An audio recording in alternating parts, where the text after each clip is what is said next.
J'ai quelques éléments visuels qui vont accompagner mon exposé. Je pourrais les préparer maintenant? Très bien. Alors je vais mettre tout ça en place.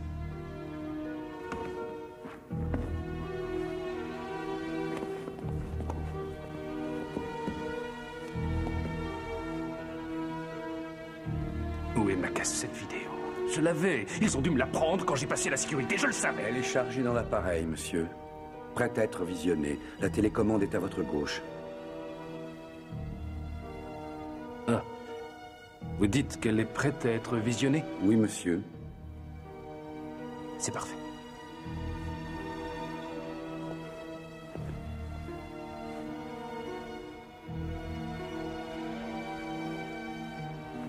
Je ne sais pas quelles sont vos consignes de sécurité, sergent, mais si vous saviez ce que je m'apprête à révéler à la commission, vous comprendriez pourquoi je me méfie autant.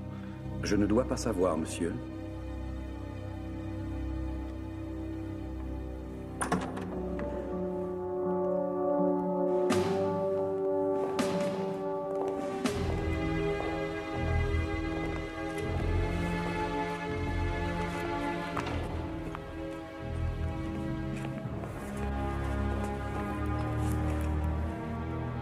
Monsieur Randall Strong, très heureux.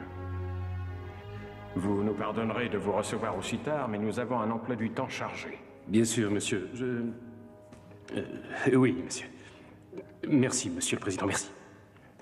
Je remercie aussi la commission de m'avoir accordé audience. Je pense qu'il est de la plus haute importance... J'imagine que c'est important. Mais asseyez-vous.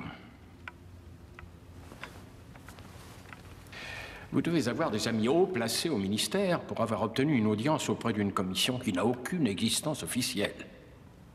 Oui, monsieur. Vous avez eu le privilège de servir votre pays?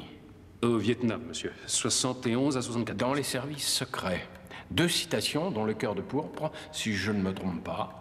Mais c'était il y a longtemps. Oh, c'était même il y a très longtemps, cher monsieur Strong. Malgré cela, vous vous souvenez sans doute que l'armée donne rarement suite aux demandes d'audience émanant de civils.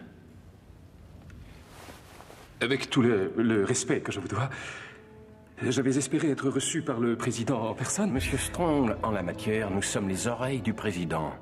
Nous sommes sans doute l'organisme qui lui est le plus proche.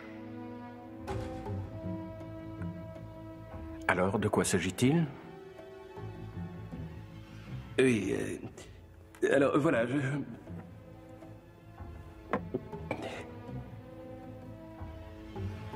Monsieur le Président, au cours de ces dernières années, j'ai effectué des recherches et je parviens à l'inéluctable conclusion que les États-Unis, et très certainement le reste du monde, a été envahi par des étrangers. Et par étrangers, vous entendez... Des extraterrestres, madame. Je pense que c'est la plus grande menace que notre nation ait eu à affronter. Nous devons agir. Et nous devons agir maintenant, ou bien il sera trop tard. Vous semblez être effrayé, monsieur Strong. Je suis mort de peur. Ce n'est pas une défaillance de votre téléviseur. N'essayez donc pas de régler l'image. Nous maîtrisons à présent toute retransmission. Nous contrôlons les horizontales et les verticales. Nous pouvons vous noyer sous un millier de chaînes ou dilater une simple image jusqu'à lui donner la clarté du cristal et même au-delà. Nous pouvons modeler votre vision et lui fournir tout ce que votre imagination peut concevoir. Nous contrôlerons tout ce que vous allez voir et entendre.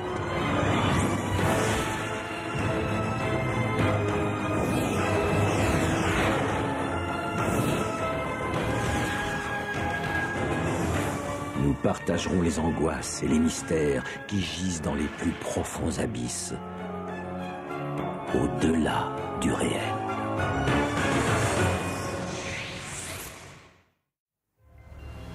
Quelle est notre dernière ligne de défense?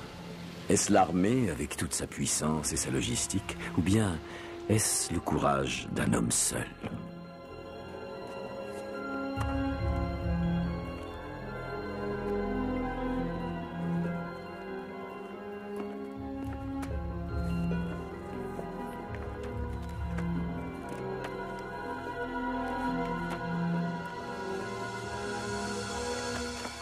Monsieur Strong, puisque vous connaissez cette commission, vous savez sans doute quelle est sa mission. Cette commission a été formée pour enquêter sur toute menace extérieure dirigée contre les États-Unis. C'est tout à fait exact. Le moins que je puisse dire, c'est que nous ne sommes pas parvenus aux mêmes conclusions que vous. Alors il me paraît indispensable de vous convaincre. Monsieur Strong, et pardonnez-moi de vous interrompre, Monsieur le Président, je suis le membre le plus récemment nommé et je n'ai pas encore eu le temps matériel de consulter tous les dossiers. Mais jusqu'à présent, je n'ai rien vu qui ressemble de près ou de loin à une menace, ni qui aurait détourné des renseignements classés défense et menacerait l'intégrité de notre territoire. Mais vous oubliez les M7 biotiques. Vous ne les voyez pas comme une menace? Excusez-moi, et quoi? Un organisme rapporté de Mars par un de nos vaisseaux il y a plus d'1 an. Des œufs de taille microscopique. Mais le programme a été interrompu et les organismes ont tous été détruits. Vous savez bien que c'est faux. Le docteur Kress est parvenu à rapporter un échantillon de terre chez lui. Vous savez très bien que Kress était fou. Une fois le programme interrompu, il a élevé des bestioles dans sa grange. Et après, il a affirmé qu'elles venaient de Mars. C'est de la démence. Non, mon général. Il a reproduit les conditions de vie sur Mars dans sa grange. Il a élevé des générations et des générations de M7 biotiques. Et ce sont plus que de simples bestioles. Elles sont intelligentes. Intelligentes? Oui. Kress l'a prouvé. Il les a appelées les créatures des sables. Nous connaissons bien ce dossier. Personne n'a pu établir une relation entre ces organismes dont il avait fait l'élevage et ceux qui avaient été rapportés de Mars. Quelle que soit la nature des expériences qu'il ait pu effectuer dans sa grange, elles ne constitueront jamais une menace pour notre pays. Monsieur, j'ai réussi à me procurer la cassette de ces expériences. Non, Monsieur le Président, nous avons déjà un rapport. Je vous demande de regarder ces images. J'aimerais les voir, monsieur. Enfin, si vous êtes d'accord, bien sûr. Poursuivez, Monsieur Strong. Merci, monsieur. J'ai pu faire un montage des images les plus parlantes de sa série d'expériences. Kress en avait enregistré des dizaines d'heures et je crois que le rapport dont vous disposez ne mentionne pas l'existence de ce matériel. Voulez-vous éteindre, s'il vous plaît?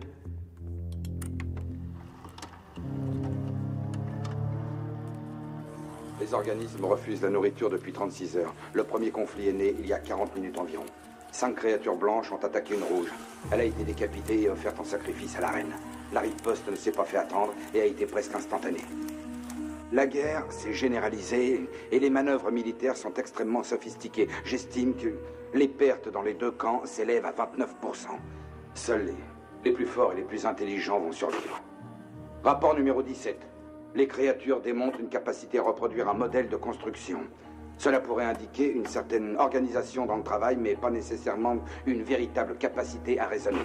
Je sens bien que les créatures pourraient quitter leur habitat à n'importe quel instant, mais elles restent. Comme pour faire leurs preuves, ou pour communiquer avec moi. Je sais et je sens que dès que je recommencerai à les alimenter, une certaine confiance s'installera entre nous pour longtemps. Oh, c'est pas vrai! Lâche-moi, ordure! Rapport 51. La présence d'une infection se confirme.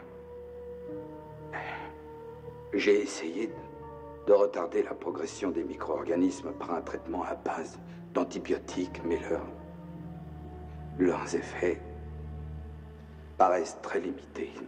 L'expérience semble s'être installée dans une certaine routine. Et cette démonstration a pour but de nous prouver la menace que représente cette race extraterrestre sur notre écosystème. Les créatures des sables ne font pas que diffuser du poison.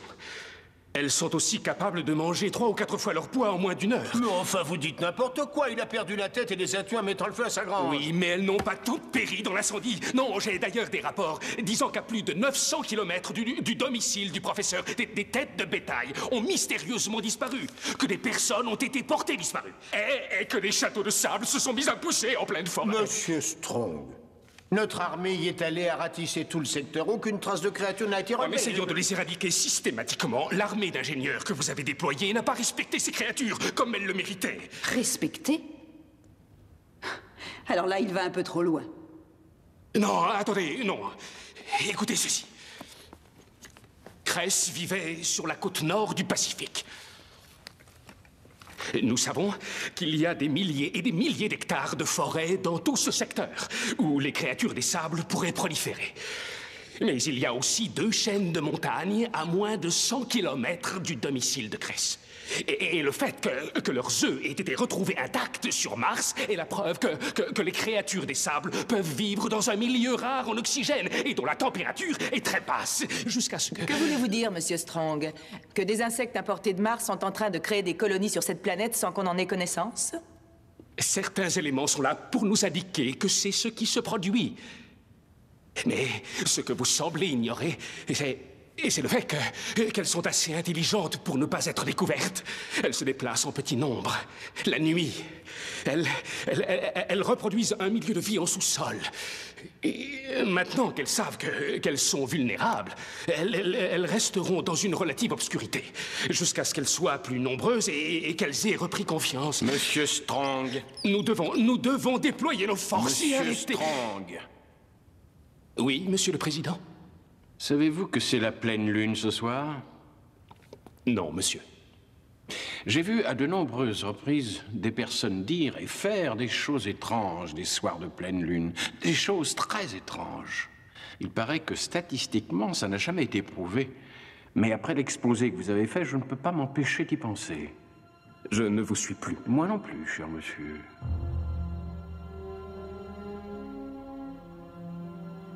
Je vous ai laissé le bénéfice du doute comme convenu, mais je regarde ma montre et je suis très très fatigué. Alors veuillez conclure, s'il vous plaît.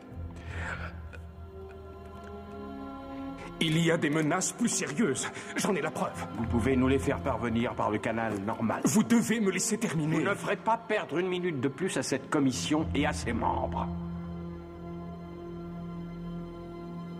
S'il n'y a pas d'objection. Personnellement, je demande à voir.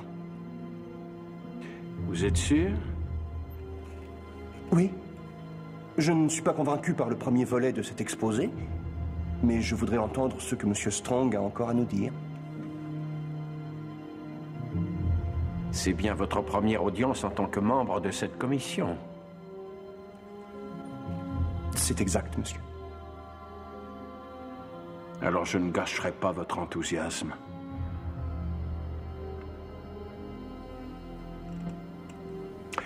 Devrais-je appeler ma femme et lui dire que je serai très en retard, Monsieur Strong? Oui, Monsieur le Président.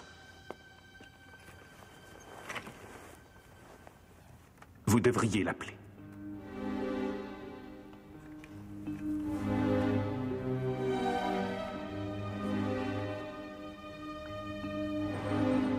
Je demanderai aux membres de la commission de se reporter à la page 3 de mon rapport. J'ai déjà pris connaissance de ce dossier. C'est une mauvaise habitude, excusez-moi.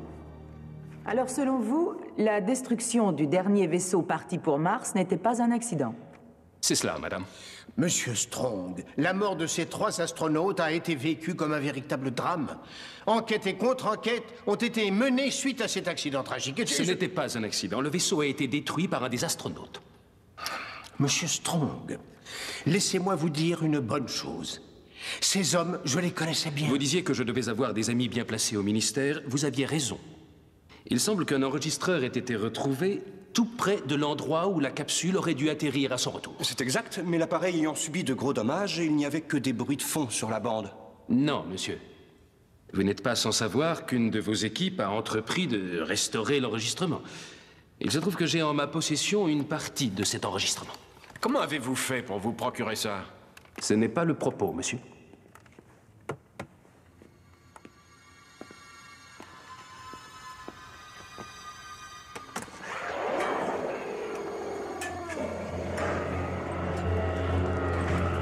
Vite! Viens vite!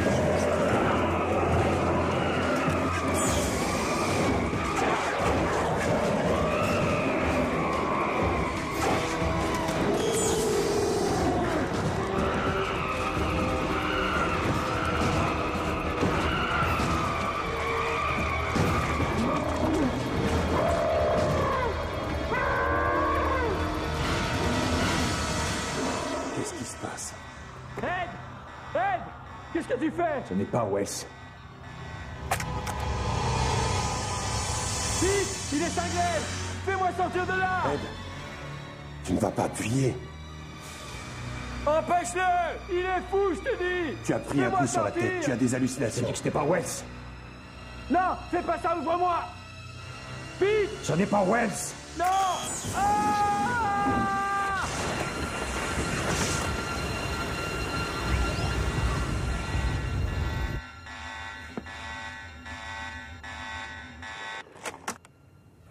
Est-il possible qu'un des astronautes ait tué l'autre? Raréfaction de l'oxygène, ça a atteint le cerveau. Un organisme étranger a détruit 2 des 3 astronautes et a pris leur apparence. Le 3e astronaute s'est alors sacrifié pour empêcher l'organisme de venir sur Terre. En supposant que ce soit vrai, et je dis ça dans l'intérêt de la discussion, où est la menace, Monsieur Strong? Puisque vous dites vous-même que le courage d'un homme a permis de vaincre ces créatures avant qu'elles aient eu le temps de poser le pied sur notre sol. Et s'il ne les avait pas toutes supprimées? Nous avons affaire à une forme de vie capable de prendre forme humaine, mais aussi capable de se substituer à ses victimes. Mais ce ne sont que des spéculations. Vous avez entendu comme moi. Claridge a accusé Barclay d'avoir éjecté Wells dans l'espace. Mais ce n'était pas Wells. Très bien, Monsieur Strong. Supposons qu'une créature soit arrivée sur Terre. Alors elle va continuer à investir des corps. Elle va convertir des humains en aliens sans qu'on puisse faire quoi que ce soit. Ensuite, chacun d'eux sera autonome et convertira d'autres humains. Et si on ne fait rien, ils seront bientôt des milliers, des millions sur notre planète. Ce n'est pas arrivé. Et si ça arrivait? Et si ça arrivait? Ça fait beaucoup de si.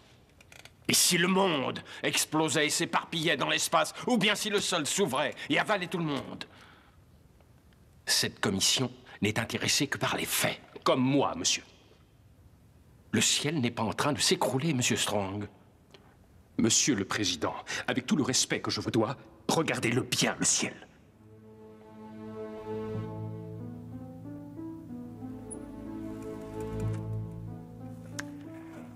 J'ouvre une parenthèse, Monsieur Strong. Lorsque mon supérieur m'a demandé de vous accorder une audience devant cette commission, j'ai dit oui, monsieur. Parce que même si mon passage dans l'armée ne date pas d'hier, je suis resté un soldat. Cela dit, mon supérieur n'a pas apprécié de me présenter ce genre de requête.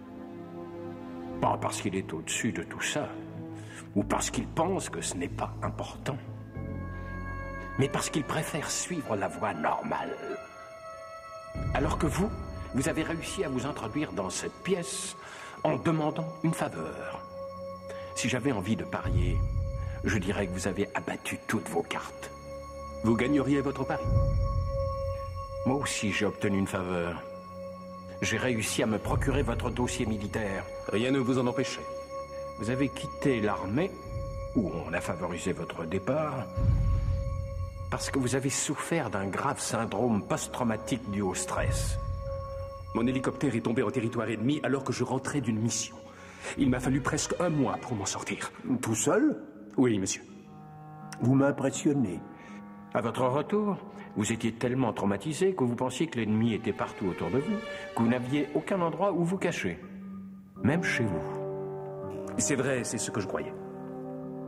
Vous dormiez avec une arme. Comme je l'ai dit, c'était il y a très longtemps, croyez-vous? Si vous essayez de dire que je souffre encore de ce qui m'est arrivé pendant la guerre, je ne vous contredirai pas. Il ne se passe pas une journée sans que je pense à ce qui s'est passé. Mais si vous dites que ce que j'ai vécu il y a plus de 20 ans altère mon jugement aujourd'hui, alors vous vous trompez. Vous êtes paranoïaque. Non, monsieur. Et certainement dépressif. Je sais qu'il y a menace. Vous avez eu des visions. Je ne vous permets pas, monsieur. Ah si, Monsieur Strong. Vous avez raison. Je sais ce que c'est que d'être cerné par l'ennemi. J'ai vécu des moments où chaque geste que je faisais aurait pu être le dernier. Alors je peux vous dire, je sais ce qui se passera si jamais on laisse proliférer les créatures sans intervenir. J'ai vu des bombes tomber sur des villages lâchés par des avions qui volaient si haut qu'on ne les voyait pas arriver. J'ai vu des survivants lever les yeux vers le ciel à la recherche d'un ennemi invisible et découvrir qu'ils ne pourraient jamais riposter. Vous oubliez une chose.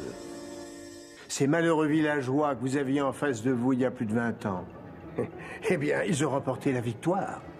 Vous avez raison, monsieur. C'est pour cela que je suis là. Pour que l'on gagne.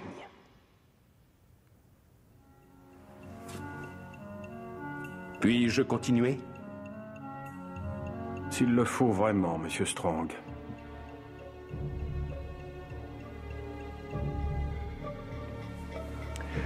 S'il le faut vraiment. Je suis de l'avis de notre président. Vous avez évoqué des scénarios qui, pour la plupart, sont le fruit de votre imagination. Et si les créatures des sables étaient en train d'envahir le pays sans qu'on le sache? Et si les astronautes de Mars 2 n'avaient pas détruit leurs bâtiments et s'ils avaient ramené des organismes parasites? Si vous n'avez pas d'autres exemples à nous présenter, Mais j'en ai. Tenez. S'agit-il d'un canular? Non, monsieur. Je pense qu'un canular, par définition, est le fait de l'homme. Ça, c'est organique. Ça a l'air métallique. Ça l'est.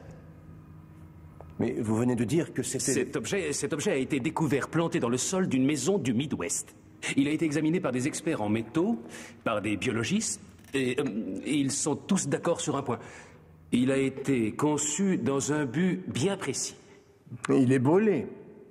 Oui, suite à son entrée dans l'atmosphère. Ah, alors c'est là-dedans que les extraterrestres pensent envahir notre planète. La menace ne me paraît pas réelle. Détrompez-vous.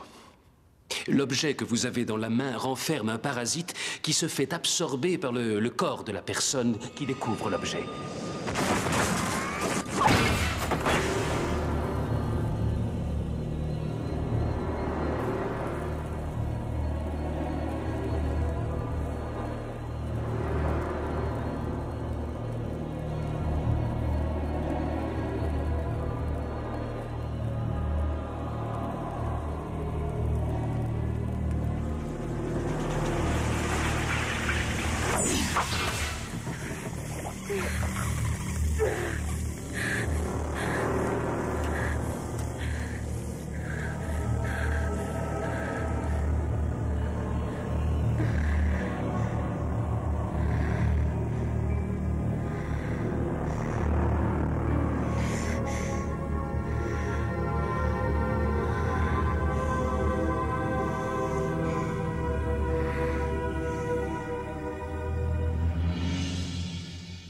Et ensuite?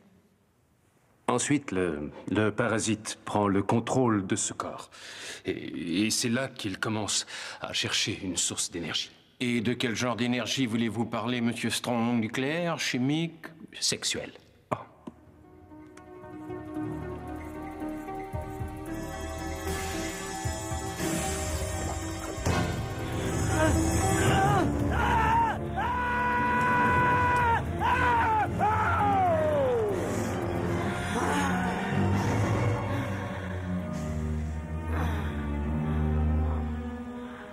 Vous êtes en train de nous dire que ce parasite absorbe complètement sa victime pendant l'acte sexuel? C'est arrivé une demi-douzaine de fois depuis le début du siècle. Un objet tombe et le comportement d'une jeune femme change radicalement et plusieurs hommes disparaissent. Monsieur Strong, je trouve l'objet même de cette discussion tout à fait absurde. Le biologiste qui a rédigé l'article sur l'objet que vous avez sous les yeux a émis l'hypothèse que ce phénomène pourrait obéir à une sorte de cycle. L'énergie ainsi absorbée est utilisée pour accomplir une métamorphose. Et où sont-ils allés? Comme je viens de vous le dire, ce parasite obéit à un cycle. Le sujet est atteint quand la créature peut changer de forme. En général, c'est une question de jours. C'est ça la menace que notre nation a jamais eu à affronter? Je vous demande pardon, Monsieur le Président, mais ce dossier est semblable à celui que nous avons eu à traiter dans le Michigan. Michigan, la maison. Oui, ça aussi, j'allais vous en parler. Je m'en serais douté. Excusez-moi, ce dossier est antérieur à mon arrivée à la commission. Une maison, tout ce qu'il y a de normal, était soi-disant composée de matériaux organiques, mais venant aussi d'une autre planète. La commission s'est emparée du dossier, a examiné les faits et a conclu à un manque de preuves. Pourtant, ce n'est pas ce qui manquait. Bon courage. Tenez. Merci.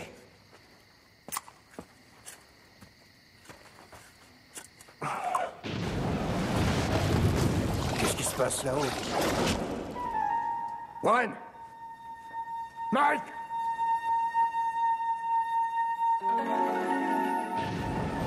Oh non, c'est pas vrai!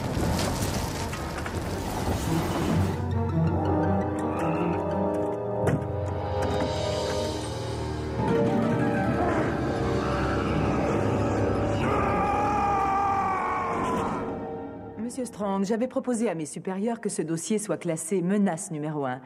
Ça m'a été refusé. Il y a eu un vote, Madame Perry, 4 voix contre 1. Mais au moins 6 personnes qui y sont allées sont portées disparues et sans doute décédées. À l'époque, vous aviez prétendu qu'on les retrouverait. Que leur est-il arrivé? La maison les a absorbés. C'est la maison!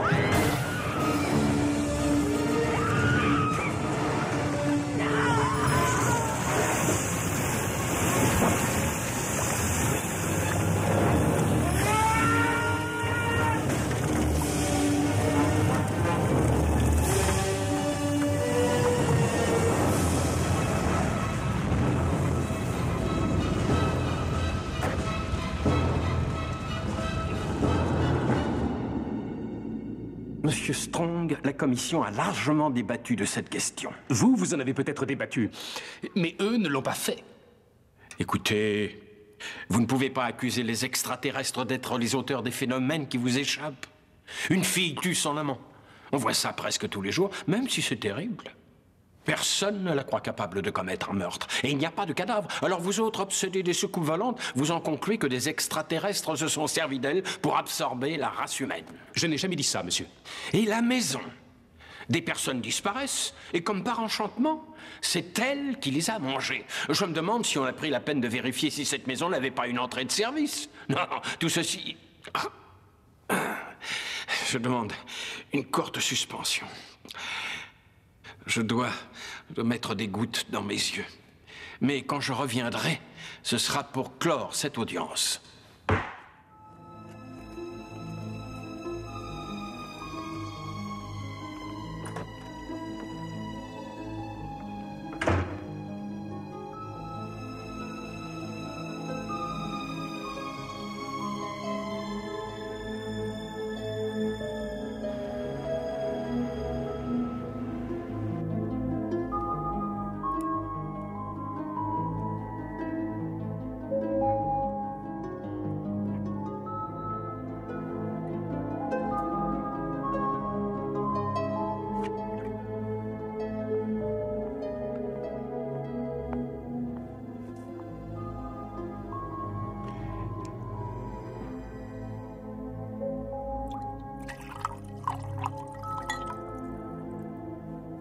Vous croyez vous battre contre des moulins à vent?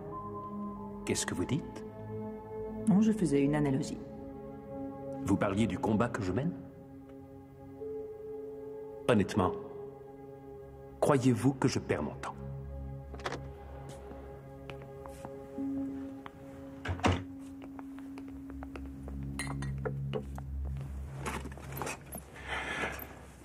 Où en étions-nous? Monsieur Strong s'apprête à conclure.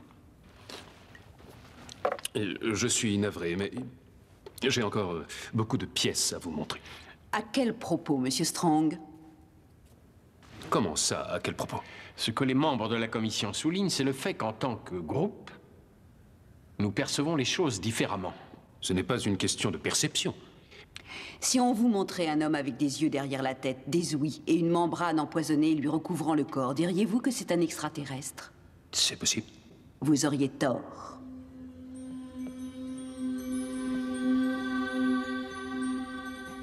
Oh mon Dieu, mais qu'est-ce que c'est?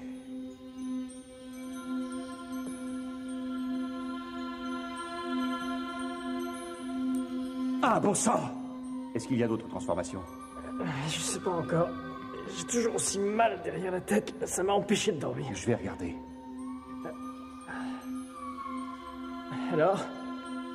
Je vois juste 2 petites protubérances. Ah! Doucement, ça fait mal. Je suis désolé. On dirait qu'elle renferme une sorte de liquide.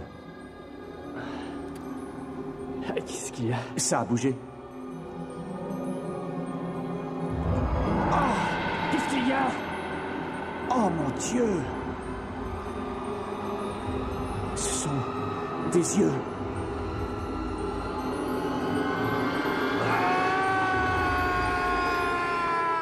Voilà un dossier, Monsieur le Président, où tout faisait penser à des extraterrestres. Il s'agissait en fait d'une expérience qui avait mal tourné. Vous voyez, Monsieur Strong, j'espère que c'est important. Vous m'aviez demandé certains dossiers. Très bien, alors donnez-les-moi. Je ne les ai pas. Ils ont disparu. Impossible de remettre la main dessus. Mais moi, je n'ai pas la moindre idée de l'endroit où sont ces dossiers. Monsieur, seul vous et moi avons accès à votre ordinateur. Je vous propose une chose. Nous reparlerons de ça demain matin. Bien sûr. Ce sera tout.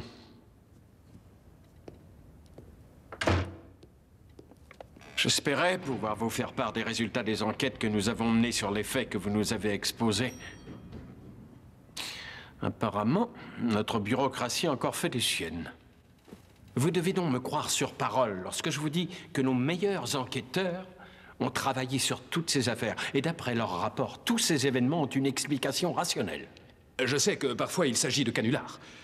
Bien des dossiers que j'ai reçus sont au mieux imaginaires et au pire une supercherie très bien montée. Nous sommes au moins d'accord sur quelque chose. Mais ça ne veut pas dire qu'il n'y a pas de menace bien réelle. Alors dites-moi, quelle est la différence entre le réel et l'imaginaire? Entre ceux qui sont humains et ceux qui semblent être humains? Président Sandwell, est-ce que vous croyez en Dieu? Je ne vois pas très bien le rapport. Y croyez-vous? Je crois. Sur la base de quelle preuve? J'ai la foi, Monsieur Strong. Pensez-vous que l'existence de Dieu empêche l'existence des extraterrestres? Vous voulez me faire dire... Vous souvenez-vous du père Dionasco? C'était un prêtre qui faisait des miracles et soulageait les malades. Pauvre enfant. Le moment est venu d'exercer vos pouvoirs. Allez-y, mon père.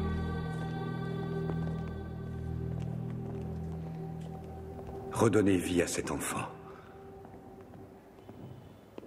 Vous pouvez la sauver.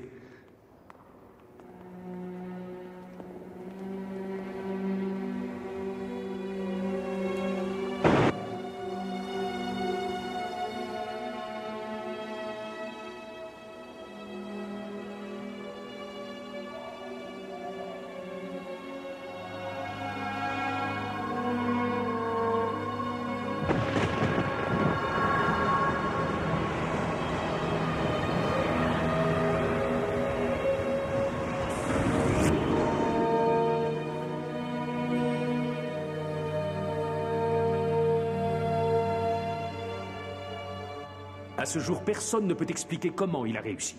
Il y a eu des centaines de témoins, dont de nombreux médecins. Crois-tu qu'un tel pouvoir peut être détenu sans qu'il en honte?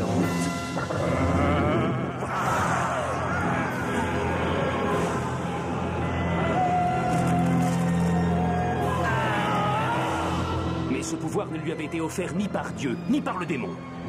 C'était le fait d'une force extraterrestre qui lui avait donné des pouvoirs de guérison pour pouvoir se servir de lui afin d'envahir la planète. Un plan d'invasion? Pourquoi avoir choisi un prêtre? S'il voulait envahir le monde, il choisirait quelqu'un qui a plus de pouvoir. Oui, ça paraît plus logique, en effet, pour prendre la place de ceux qui sont au pouvoir. Mais pour cela, pas la peine d'aller jusqu'à la Maison-Blanche. Un jeune sénateur en pleine ascension est un bon point de départ. Vous parlez du sénateur Adams, je suppose. Oui, monsieur. Il s'agit de lui. Et que savez-vous sur cet homme? Assez pour dire qu'il n'était pas humain. Ça n'a jamais été prouvé. J'ai ici les radios prises le soir de son accident.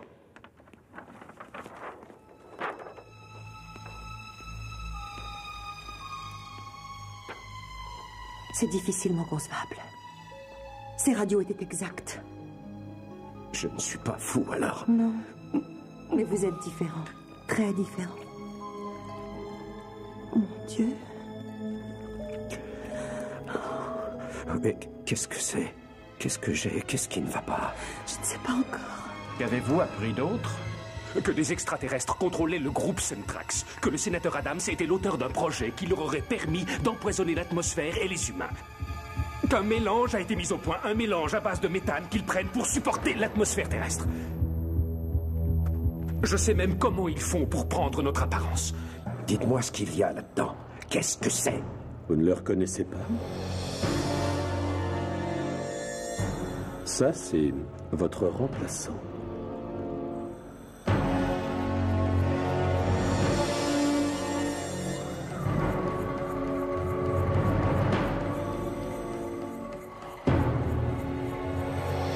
Vous n'allez pas me dire que cette chose est vivante! Allons, Richard. Vous savez que c'est l'un des nôtres. Vous ne comprenez donc pas que vous trahissez votre race. Quelle race? Qu'est-ce que je suis?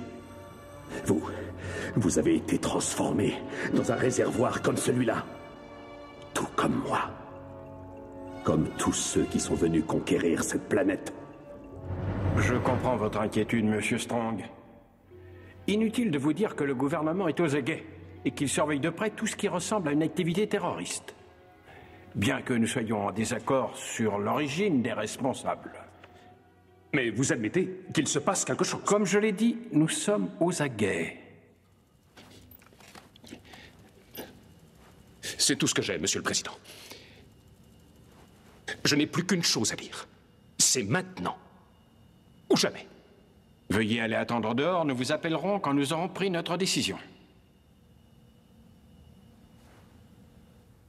Très bien.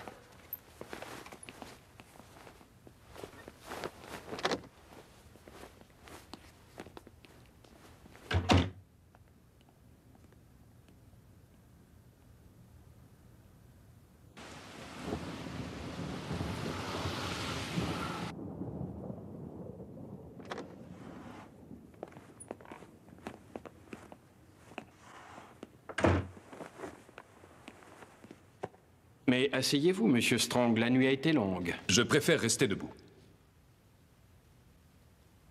Je dois vous dire que vous avez fait une grosse impression sur cette commission. Personnellement, je n'estime pas avoir perdu mon temps. J'admire non seulement votre travail, mais aussi votre dévouement pour cette cause. Vous n'allez rien faire, c'est ça? Laissez-moi terminer. Je dois aussi vous dire que nous avons voté pour savoir si la commission devait ou non recommander à notre président un classement en priorité absolue des menaces que vous nous avez exposées. Et enfin, sachez que le scrutin fut extrêmement serré. J'en étais certain. Malheureusement, ceux d'entre nous qui ont voté non n'ont pas été convaincus que les menaces dont vous nous avez fait état méritaient une telle réponse. Pourtant, la vérité saute aux yeux.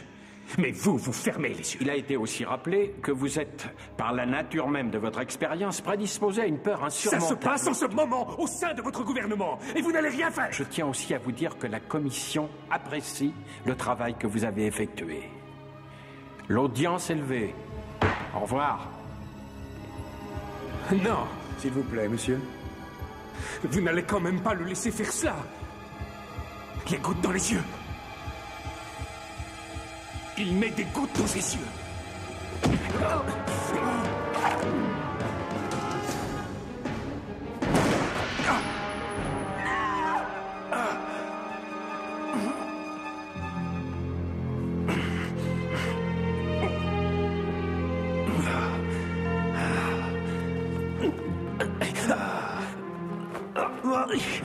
Ce n'est pas sans Noël. Les extraterrestres introduits au gouvernement doivent prendre des gouttes dans les yeux en plus de leur substance pour survivre dans notre atmosphère. Tout à l'heure, il a levé l'audience pour aller mettre des gouttes dans ses yeux. C'est du sang, Monsieur Strong. C'est du sang humain. Non, c'est pas vrai. J'étais sûr que... Il avait voté oui, avec moi. Vous l'aviez convaincu. Non. Non. Non. Non. C'est eux qu'il faut arrêter. Je vais chercher de l'aide.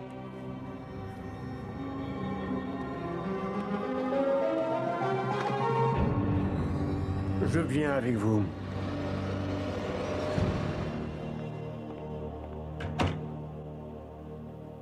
Alors?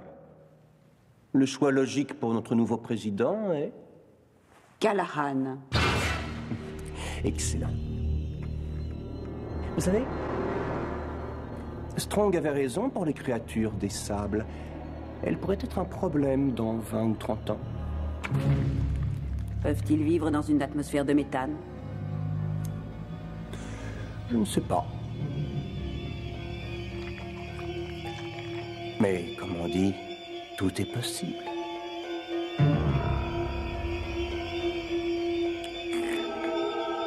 Vous pouvez continuer à dormir tranquille en sachant que l'aube viendra. Soyez assurés que nos dirigeants veillent sur nous. Mais n'oubliez pas qu'il n'y a que leur vigilance qui se dresse entre notre sommeil réparateur et la fin du monde.